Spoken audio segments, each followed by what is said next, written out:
बाबा हे पीक कशाचं आहे? या शेतामध्ये जे पीक दिसतंय आपल्याला तर हे मका या पिकाचं हे शेत आहे. मक्याच्या पिकाला परिपक्व होण्यासाठी किती कालावधी लागतो?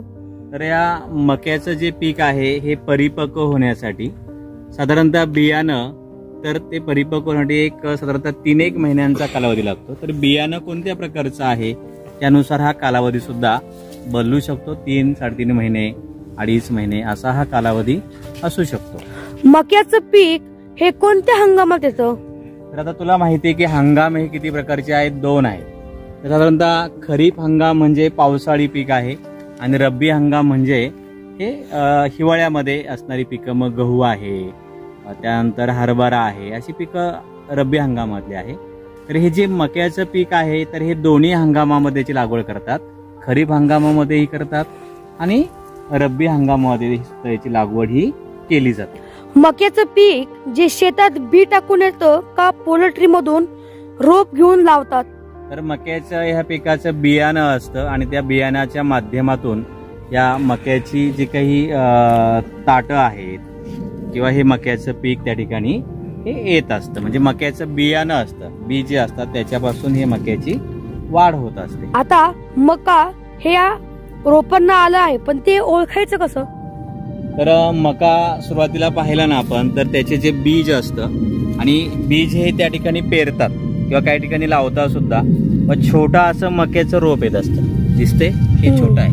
मग याला पाण्याची सुद्धा आवश्यकता असते. बघ आता पाणी दिलेलं आहे आणि जसं पाणी दिलं जाईल ना तसं मक्याचं पीक याची ताटं ही वाढतात. आता इथे छोटं आहे, आता हे मोठं आहे आणि अशी त्याला हिरवीगार अशी पानं दिसतात. एकदम छान असं जणू काही हे काय आहे शेतकऱ्याचं हिरवं सोनंच आहे. आणि मग हा मका मोठा होत असतो पाणी दिल्यानंतर. त्याचं असं मस्त छान ताट दिसते, याला ताट म्हणतात. काय म्हणतात? ताट. म्हणजे लक्षामध्ये. आणि मग मक्याला असा तुरा येतो बा, तो परिपक्व व्हायला आला याचं लक्षण काय आहे? त्याला तुरा येतो. दिसतोय का इथे मक्याचा तुरा? किती छान तुरा आहे की नाही मक्याचा. मग त्या मक्याला काय येत असतो? तुरा येतात आणि नंतर मग मक्याला कणसं येतात. कणसं माहितीये? कणसं आहे बघ, दिसतं इथं तुला? मक्याला ही कणसं येतात.